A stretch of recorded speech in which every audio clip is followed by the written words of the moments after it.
Amén. Haz lo que quiera de mí, Señor.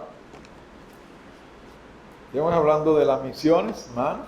Qué bendición poder compartir la palabra del Señor. Qué bendición volver a hablar de las misiones. Y el pastor mencionó durante todo este mes. Pero el 31 de enero la cosa no termina ahí, ¿verdad? Así que seguimos quizá después de hablar de las misiones, puede venir el tiempo de ejercer, el tiempo de practicar. Primera de Tesalonicenses capítulo 1. Vamos a ir a Primera de Tesalonicenses capítulo 1.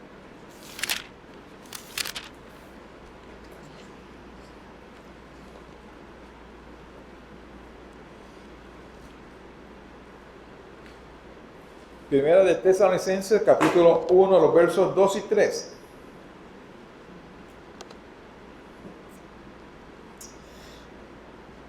Damos siempre gracias a Dios por todos vosotros, haciendo memoria de vosotros en nuestras oraciones y acordándonos sin cesar. No dice sin cesar, ¿verdad? Sin cesar. Sin cesar delante de Dios y Padre nuestro de la obra de vuestra fe y del trabajo de vuestro amor y de vuestra constancia en la esperanza en nuestro Señor Jesucristo. Te damos gracias, buen Dios. Pues de nuevo, Señor, estamos en tu casa, Padre. Qué bendición, Señor. De nuevo, Padre, volvernos a congregar en este día, Padre. Qué bendición, Señor, poner tu palabra, Padre Santo. Guíame, dirígeme, Señor eterno. Ayúdame, Padre Santo, a que la palabra aquí expuesta, Señor, sea palabra tuya, Padre Santo, que viene de tu corazón, Señor. Que así mismo, Señor, toque nuestros corazones, Padre Santo. Gracias, buen Dios, por los hermanos presentes, Señor. Sabemos que hay algunos hermanos enfermos, que no se sentían bien en la mañana, Padre Santo. Oramos por ellos, Señor. Que tu mano sea con cada uno de ellos, Padre Santo. Damos gracias, buen Dios, y oramos en el nombre de Jesús, nuestro Señor y eterno Salvador. Amén. Amén. Primera Tesalonicenses 1, 2 y 3. Miren, el apóstol Pablo, nosotros vemos aquí que él le escribió a una iglesia que tenía una pasión por la misión. Una iglesia que tenía el deseo, que tenía el anhelo de ir a hablar cuán grandes cosas había hecho el Señor en medio de ellos, con el testimonio y la aplicación del apóstol Pablo, ¿verdad? Y los ayudantes que tenía Silvano y Timoteo. Y aún el apóstol Pablo tenía ayudantes de allí mismo, ¿verdad? De Tesalónica.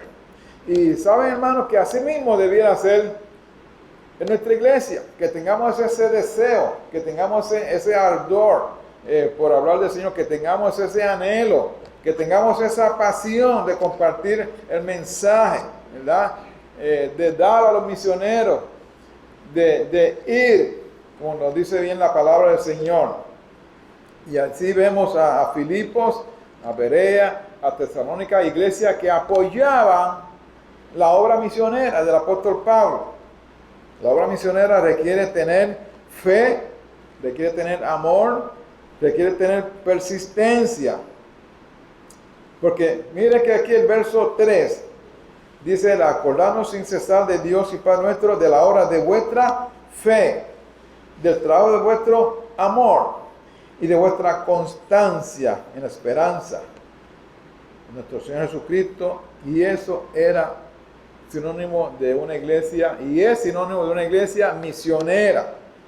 Tener fe, usted tiene que tener, cuando usted habla de Cristo a otro, usted tiene que tener la fe de que Dios está orando, de que Dios va a orar.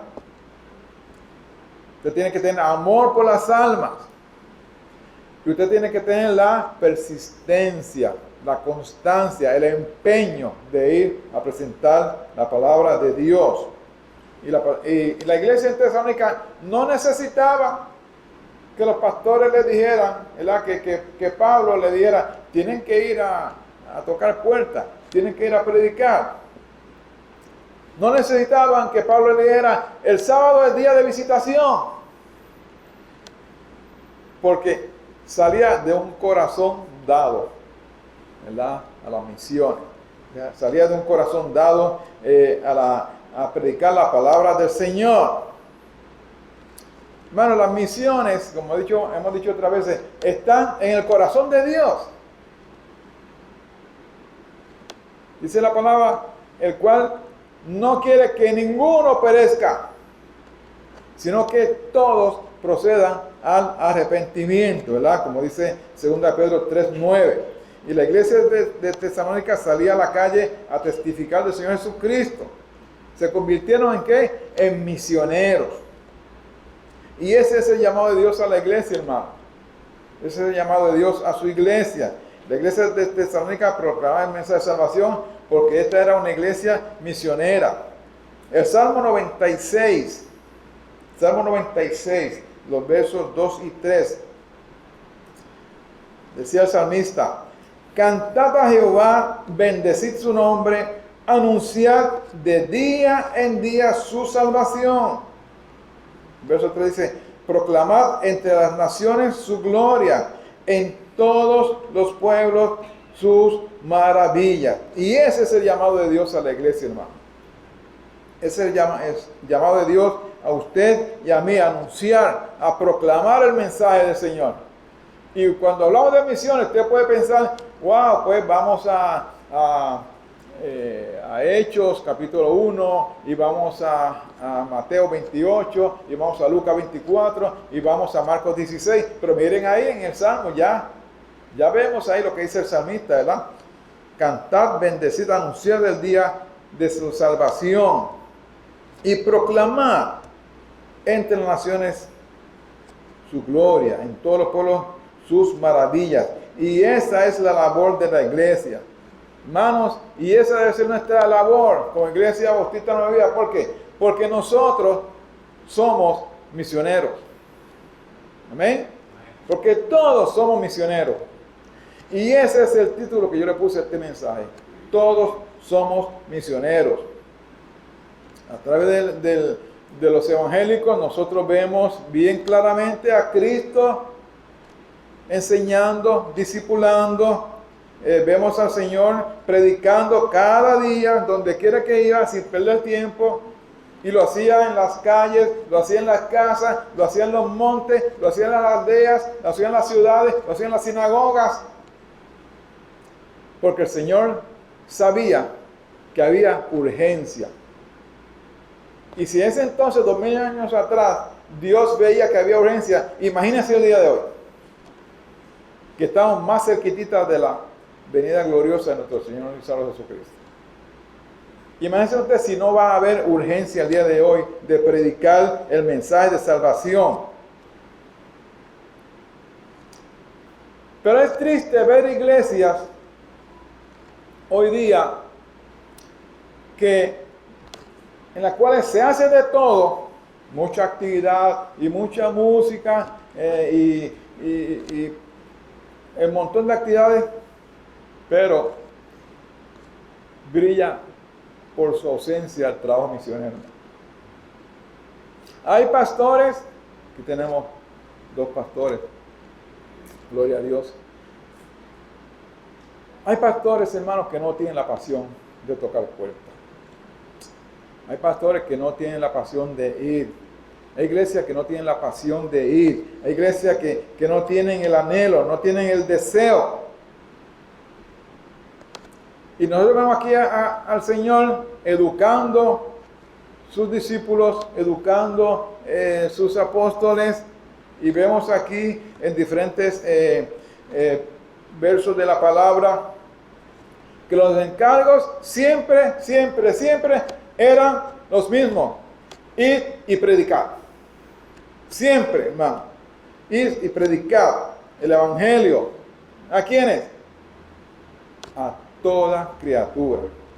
Nosotros lo vemos al Señor adiestrando, preparando a sus discípulos Mateo 28, que hemos predicado ya, 19 y 20, Lucas 24, 45 a 48, Marcos 16, 15. ¿Cuándo fue la última vez que oímos una predicación de Marcos 16, 15? Esta mañana, gloria a Dios. Ven, esta mañana, hermanos. Hechos 1, 8. Pero así también lo proclamaban los apóstoles.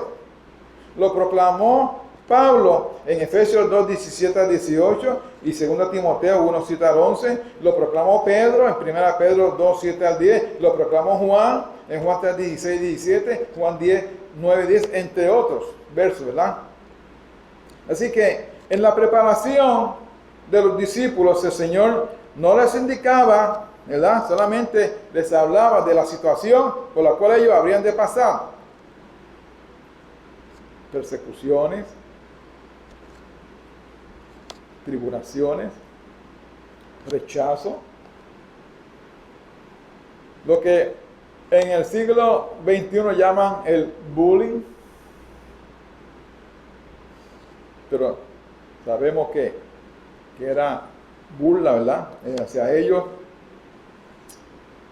Pero sin embargo, hermanos, ellos no debían parar de predicar. No debían detenerse. Porque había urgencia, hermano. Había urgencia. Y el día de hoy, ¿ha cambiado algo? Ese rechazo, podemos decir que el día de hoy es peor.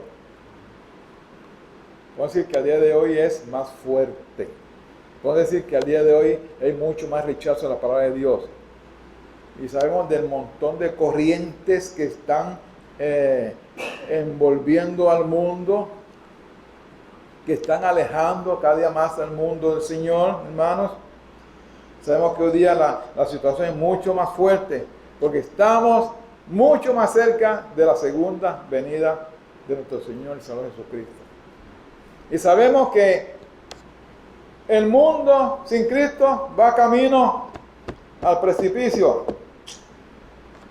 Cada día, hermanos, cada día. Hay más urgencia de anunciar las virtudes de aquel que nos llamó de las tinieblas a su luz admirable, como dice el apóstol Pedro. Quizá hay mayor oposición, quizá hay mayor ataque a la iglesia, hay mayor apatía, pero nosotros, hermanos, seguimos teniendo un Dios poderoso. Pero nosotros, hermanos, seguimos teniendo el mismo Dios que estaba con los discípulos, que está con los apóstoles. Ese mismo Dios está con nosotros hoy día, porque Dios sigue siendo el mismo. Porque Dios nos prometió que estaría con todos nosotros ¿hasta cuándo? Hasta el fin del mundo. Y el Señor decía a sus discípulos, confía, yo he vencido. Confíen. Nosotros seguimos teniendo un Dios de poder, hermano. Pero vivimos en un mundo que insiste en caminar de espalda a Dios. Vivimos en un mundo que insiste en caminar por el camino espacioso. Como decía, yo compartía esta mañana en la iglesia con la clase.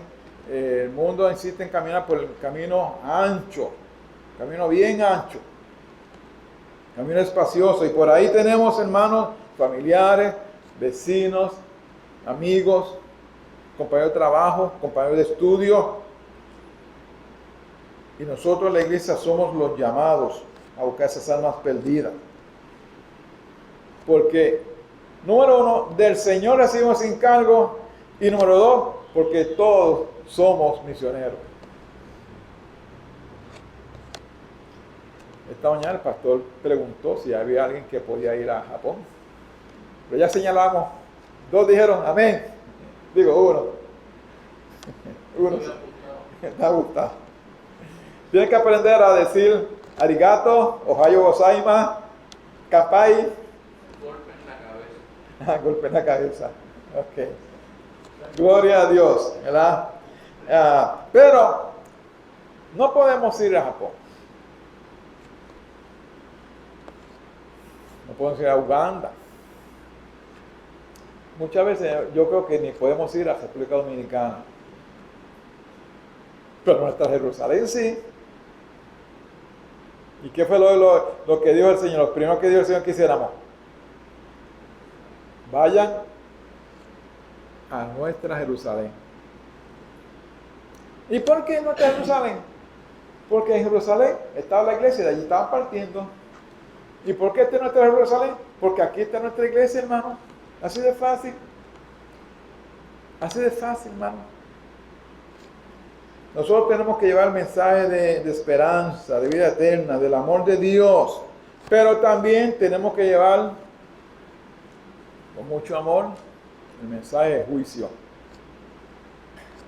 Porque la paga del pecado es muerte. Romanos 6:23. Así que tenemos que, ¿verdad? Decirle a las personas que sin Cristo no hay esperanza, que sin Cristo la paga del pecado es muerte. ¿Qué hacía la iglesia de Tesalónica? Salían a la calle a testificar del Señor, se convirtió en misioneros y ese sigue siendo el llamado del Señor hoy día para su iglesia. No existe, hermano, no existe, en medio de nosotros no debe existir un si puedo, Señor. No existe un déjame ver qué hago, Señor. No existe. No existe un cuando tenga tiempo, Señor. Porque todos nosotros somos misioneros. Hermano, y cada vez que usted o yo, cada vez que nosotros, cualquiera de nosotros, estemos haciendo labor de traer a otros, de hablarle a otros de Cristo, estamos haciendo la labor misionera. Porque cada vez que usted toca la puerta para dar una invitación a un culto, usted es un misionero. Cada vez que usted da un tratado, usted es un misionero. Cada vez que usted invita a una persona a venir a un culto a la iglesia, usted es un misionero. Cada vez que usted invita a un niño a venir a la iglesia, usted es un misionero. Cada vez que usted se siente con una persona a compartir de Cristo, usted es un misionero. Cada vez que usted abra el bolsillo, la cartera, para dar a nuestro misionero, usted se convierte en un misionero, hermano. Pero ¿cuántas excusas ponemos nosotros muchas veces para no hablar de Cristo? ¿Te parece? Gracias. ¿Cuántas excusas ponemos? ¿Cuánta apatía existe en medio de la iglesia por las almas perdidas, hermano? Miren lo que dice en Juan capítulo 4, versículo 35. Quiero que vayamos allí un momentito. Juan 4, verso 35. Quiero que todos estemos allí antes de yo leer este verso.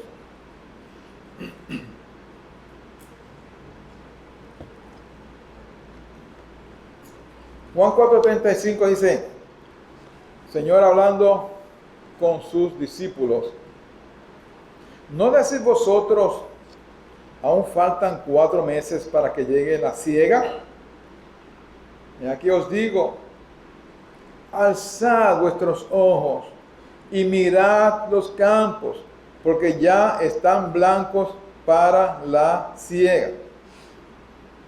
Hermanos, las excusas vienen de creyentes que dudan del poder de Dios. Las excusas vienen de creyentes temerosos de no poder contestar alguna pregunta que se le haga. Las excusas vienen de creyentes que no conocen la palabra de Dios. Las excusas vienen de creyentes que no fueron educados en ganar almas. Las excusas vienen de creyentes traumatizados por alguna experiencia negativa cuando hablaron del Señor. Las excusas vienen de creyentes que tienen falta de fe en lo que Dios puede hacer en esa persona. O las excusas vienen de creyentes que tienen un mal testimonio del cual se avergüenzan. Porque delante de Dios no hay excusa. ¿Por qué? Porque Dios conoce nuestros corazones. Mejor muchas veces de lo que lo conocemos nosotros mismos, ¿verdad? No hay excusa para no ir, hermano. Si existen las excusas, entonces no hay amor por las almas. Si existen las excusas, no hay pasión de ir. Si existen las excusas, no hay el deseo de hablar del Señor, no hay el deseo de ir. Y muchas veces decimos a Dios, Dios, te amo, pero no amo al incrédulo.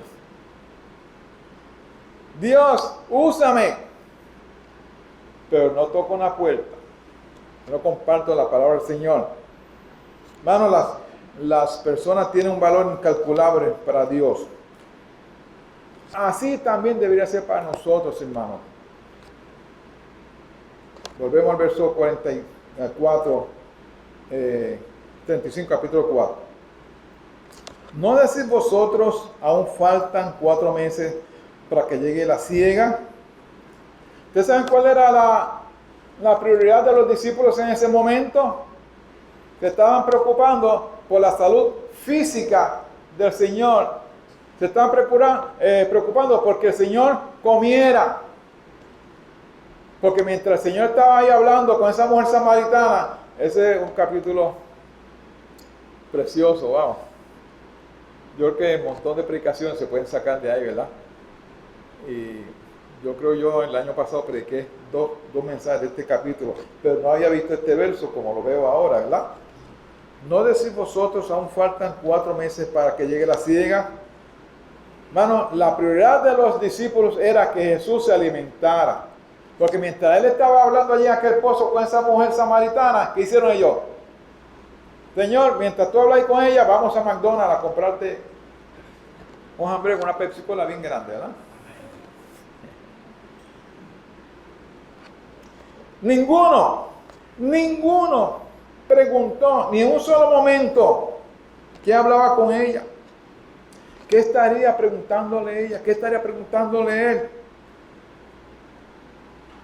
Y usted lo puede ver en verso 27. Ahí usted puede verlo clarito, ¿verdad? Verso 27 de este capítulo 4. Oh, hermanos, así hay muchos cristianos hoy día.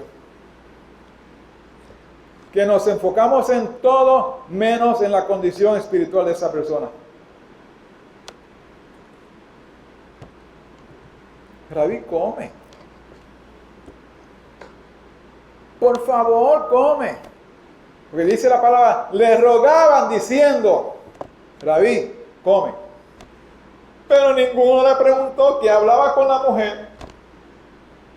Ninguno le preguntó que hablaba con esa mujer samaritana. ¿Qué compartía con ella? Señor, ¿cómo te fue? ¿Cómo respondió? Y así hay muchos cristianos hoy día. Sí parece con muchos creyentes, hermanos. Nos enfocamos en todo, menos en la condición espiritual de esa persona. Vieron la necesidad física del Señor, pero no vieron la necesidad espiritual de esa mujer con la cual ellos hablaban. ¿Cuándo fue la última vez que tú te sentaste a evangelizar un alma? ¿Cuándo fue la última vez que tú te sentaste a hablarle de Cristo a una persona? ¿Cuándo fue la última vez que tú le diste un tratado a una persona? ¿Cuándo fue? Alzad vuestros, la segunda parte, alzad vuestros ojos y mirad los campos, porque ya están blancos para la siega. Tenemos que mirar, hermanos, cuán listos están los campos para la siega, porque hay mucha necesidad espiritual en ese pueblo que está sin Dios. Hay mucha necesidad espiritual, hermano, en las personas.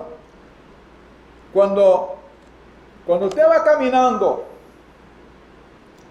por la calle, usted está sentado en una oficina médica esperando que lo llamen, usted está en un shopping mall, cuando usted está en un parque de pelota, muchas personas, la pregunta es, ¿qué ve usted? ¿Qué observa usted? Bueno, que es rubio, que es rubia, que tiene mucho pelo como el pastor.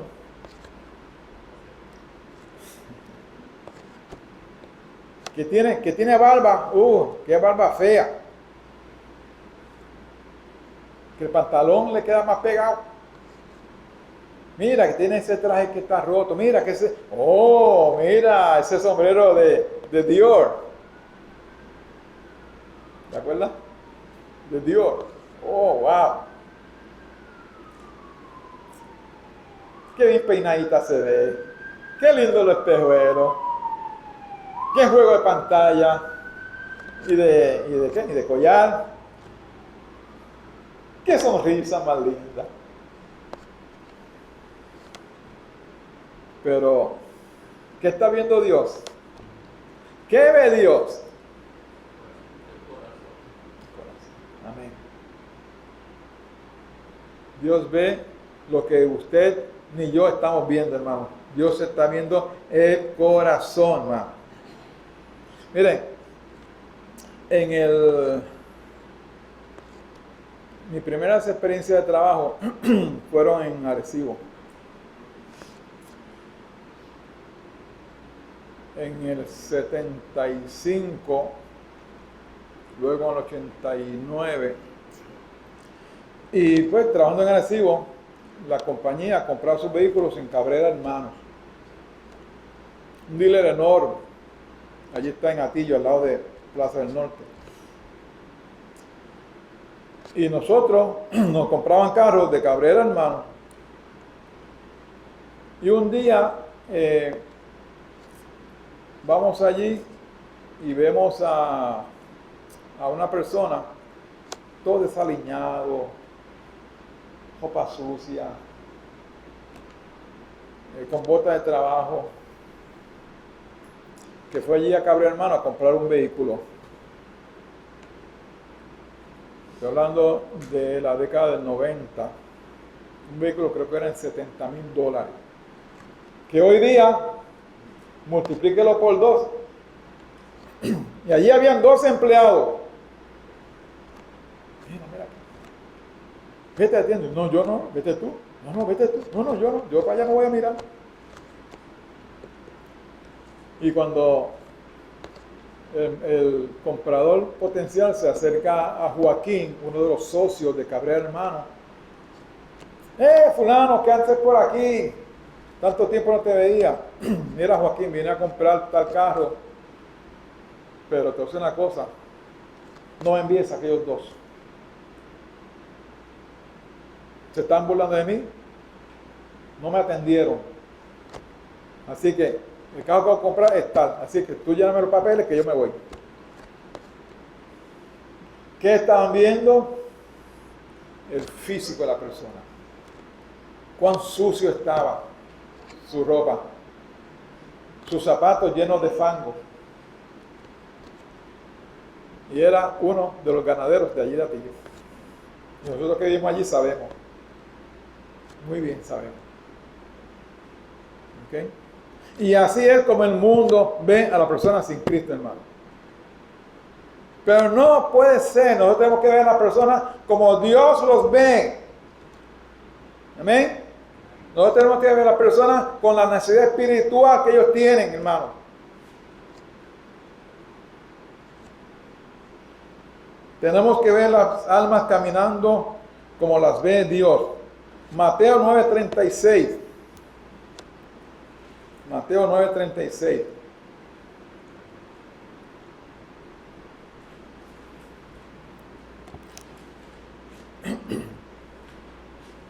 Y al ver las multitudes, tuvo, ¿qué dice ahí? Compasión de ellas, porque estaban desamparadas y dispersas como ovejas que no tienen pastor. Es así como vemos las personas, hermanos. Así debiéramos verla. Así debiéramos verla. Todos tenemos que ver la necesidad espiritual del hombre sin Cristo, hermano. Y con todo el cariño, hermano, como dice aquí, ¿verdad? El verso que acabamos de ver, tenemos que levantar nuestro rostro y mirar más allá de lo que ve, lo que está en nuestras narices, más allá de nuestra frente, hermano. Porque muchas veces la actitud es, pues yo no sé. Él me va a decir que no. Yo no lo conozco. Pero Dios lo conoce. Usted no lo conoce, pero Dios conoce a esa persona. ¿Y cuál es la labor nuestra? Ir y presentarle a Cristo. Y lo demás, ¿a quién se lo encargamos? Al Señor, hermanos, al Señor. Tenemos que ver la necesidad espiritual del hombre sin Cristo, hermano. Dios nos ve a nosotros santos por medio de Cristo.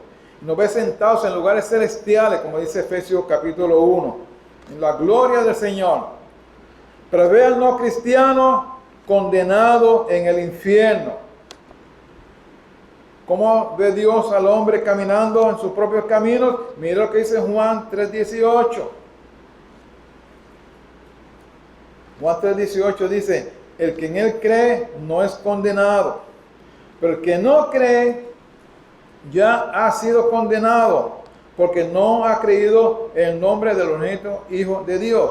Y nosotros tenemos que ver a las personas como Dios las ve, hermano. Porque nosotros somos todos misioneros. Y gloria a Dios que nosotros apoyamos 18 misioneros. Gracias al pastor por traernos, ¿verdad?, el mensaje y retarnos, ¿verdad?, a que nosotros confiemos en Dios cuando vamos a dar a los misioneros. Y no ha pasado enero. Es más, ya yo estoy pensando en los próximos 2 del año que viene. Porque tenemos que ver las personas como Dios las ve, hermano. No podemos mirar a las personas como estamos acostumbrados, ¿verdad? Como son nuestros ojos naturales, nuestros ojos carnales. Tenemos que tener ojos espirituales, tenemos que tener olfato espiritual, hermano. Miren, hermano, les voy a mencionar algo. Yo nací en una iglesia cristiana, una iglesia bautista, en la cual había una gran pasión por las almas. No sé, esa mención estos días de Roy Anderson, que estaba acá y allá. Donde yo nací espiritualmente estaba John Nichols. En Lajas estaba Oliver Perry. Tremendos siervos de Dios. Tremendos hombres de Dios. Y John Nichols estuvo con la iglesia, eso fue antes de yo llegar. Estuvo con la iglesia como unos 4 o 5 años. Después él junto a Roy Anderson establecieron un seminario bautista y allí comenzaron a enseñar clases de hermenéutica, estudio de la palabra, homilética, el arte de la predicación. Y vinieron otros pastores, comenzaron a venir pastores locales y seguía la pasión por las almas perdidas. Y uno de esos pastores fue el pastor que vino luego de John Nichols, David Vélez. No sé si se acuerdan. Bueno, yo creo que usted lo conoció, pastor. David Vélez, mi amado primer pastor, estuvo predicando a Cristo hasta una semana antes de morir. Murió hace como 5 años. Y David Vélez, con esa pasión por el Señor, iba por el barrio y tocaba puertas y así mismo llegó a mi casa un jueves, un viernes, anunciando que la semana siguiente había una escuela bíblica de vacaciones. Le estoy hablando de junio del 1966. Usted no había nacido todavía. Usted, yo creo que mamá y papá todavía ni habían pensado en usted. 10 años. ¿Cuántos años? 10. 10 años. ¿Cuántos años? ¿Cuántos años? ¿Cuántos años? 1966. Y pues yo lo oí. Dos de mis hermanas, Noelia y Carmen, para los que estamos en la oración, Carmen es la abuelita de Estefan. Fueron ese lunes y cuando yo las vi que ya llegaron a las 3 de la tarde de esa escuelita de verano, yo me quedé en mi casa. Entonces, ¿qué pasaría allí? ¿Qué estaría pasando? Yo la veo, mañana yo voy para allá. Fui martes, estuve allí participando martes, miércoles, jueves. Viernes esa semana yo entregué mi vida al Señor. Mi primer verso aprendido de memoria, Romanos 3:23. Por tanto, todos pecaron, están destituidos de la gloria de Dios. Había pasión por las almas, hermano. Se tocaba puertas, se daban tratados, se invitaban personas a la iglesia. Y sale David, salió a Arecibo, de hecho, plantó una iglesia en Arecibo, que todavía está la iglesia allí. Y vinieron otros pastores. Entre ellos vino Mario, César, no sé si se acuerdan de Mario. Muchacho joven, 22 años, algo así, 23 años, soltero, que Dios llamó a pastorear la iglesia. Mario tocaba guitarra. Cogíamos, pastor, un púlpito, lo poníamos, salíamos a la calle, lo poníamos en una esquina y allá sacaba Mario la guitarra.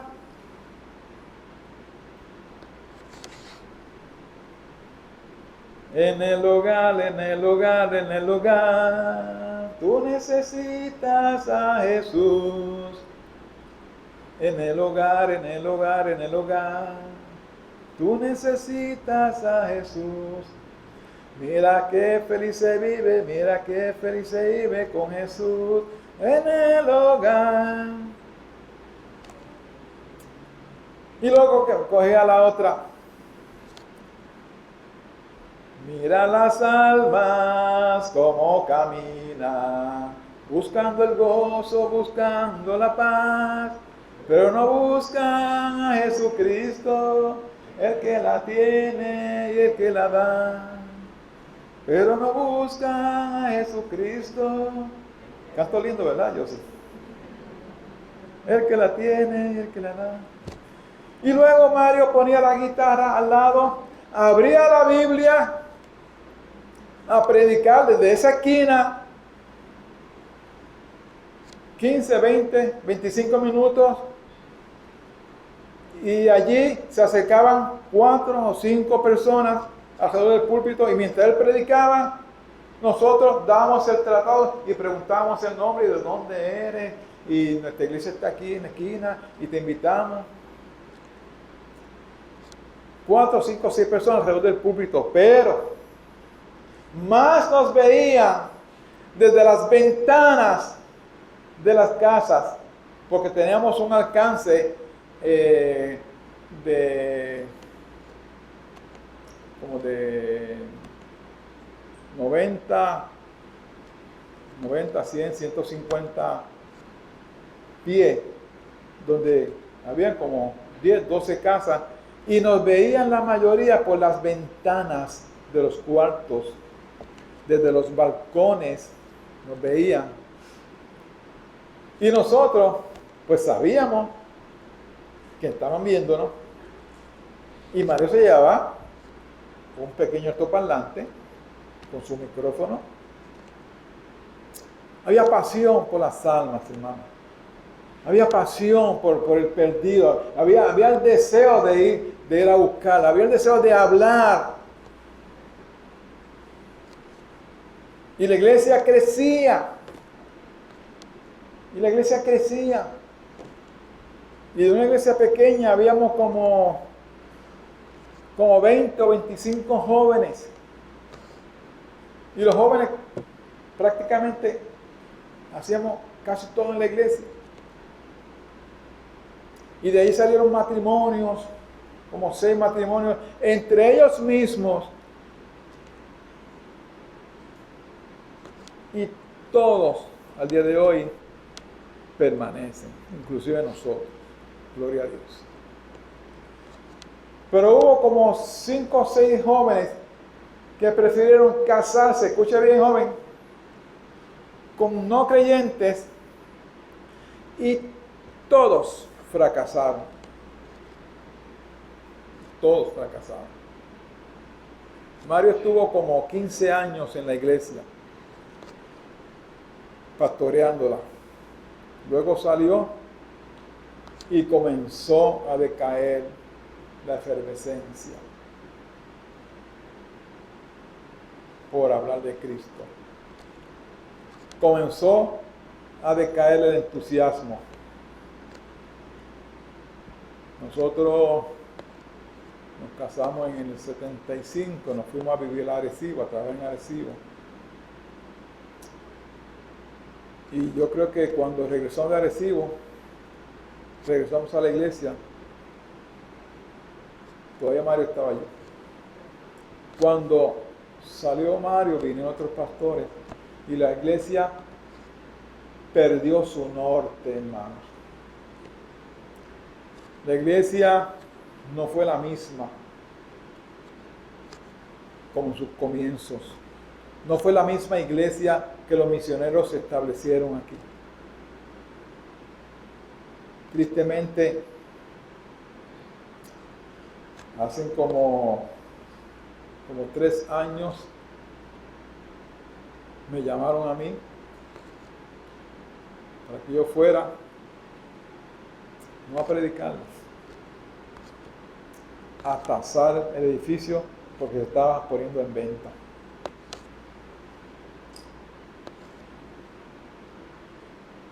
Ese es el resultado de perder la pasión por las almas. Ese es el resultado de perder el deseo de ir, el anhelo de hablar. Ese es el resultado cuando la iglesia le da las espaldas al Señor y deja de ser una iglesia misionera. Ese es el resultado, hermano. De más está decir, yo no le tasé la propiedad.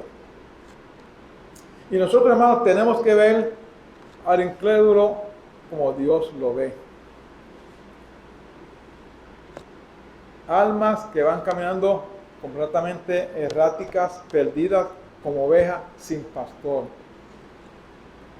Porque le falta el pastor que usted y yo tenemos, nuestro Señor Jesucristo. Pero si nosotros no vamos, ¿quién va a ir? ¿Usted sabe quién es? ¿Usted sabe quiénes van a ir allí? Y como el ser humano tiene esa necesidad en su interior de buscar de Dios, de buscar de lo desconocido, la primera secta que le toca las puertas, por ahí se van. Porque nosotros que tenemos la verdad, que hemos sido educados en la verdad, que conocemos la palabra, muchas veces preferimos estar en el confort de la casa, del sofá, de la televisión, del parque, de la cancha, menos ir a tocar las puertas, hermano. Pero tenemos que ver las almas como el Señor las ve. Tenemos que ver la condición espiritual de las almas como el Señor las ve, hermano. Cuando una persona con una situación, con pruebas, cuando una persona que está cargada, cuando una persona que viene donde usted, o usted se encuentra con ella, que el Señor la lleva a usted a encontrarse con ella, delante de Dios, no es aceptable Ay, lo siento. No lo es. Delante de Dios no es aceptable. Voy a orar por ti. Dios tiene frente a ti. Aprovecha y háblale. Hablemosle a las personas, hermano.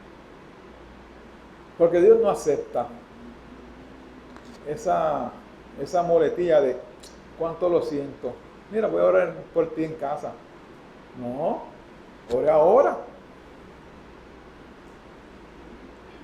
Cuando mataron allá en Fajardo una muchacha en un lugar de todo donde se ponen los botes, salió un individuo porque ella cogió un teléfono que se lo iba a dar a él y él, ¿qué tú tienes en mi teléfono? Y vino, pam, pam, 2 disparos, la mató. Ese caso fue bien notorio. Y Joan, nuestra hija, la Marina allá, gracias hermano. Y Joan se encuentra en San Juan con la mamá de la muchacha. ¿Y ustedes fueron a estar? Sí. ¿Qué hizo Joan?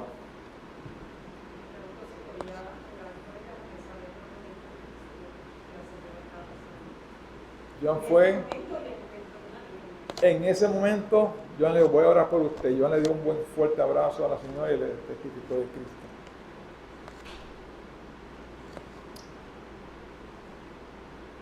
O sea, muchas veces el Señor pone personas frente a nosotros, hermanos, y nosotros decimos, ni para allá voy a mirar.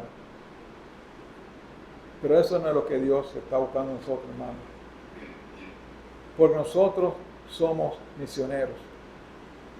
Donde quiera que vayamos, nosotros somos dignos, nos debemos ser, como predicó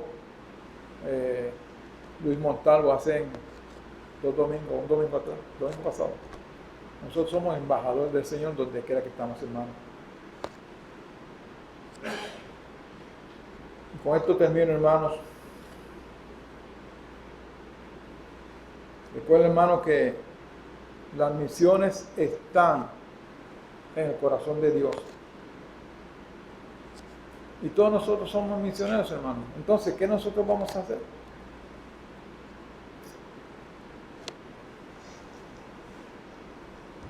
Hemos de cruzarnos de brazos.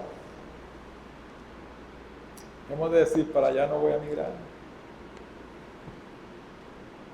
Ojalá que no, ¿verdad? Ojalá que no.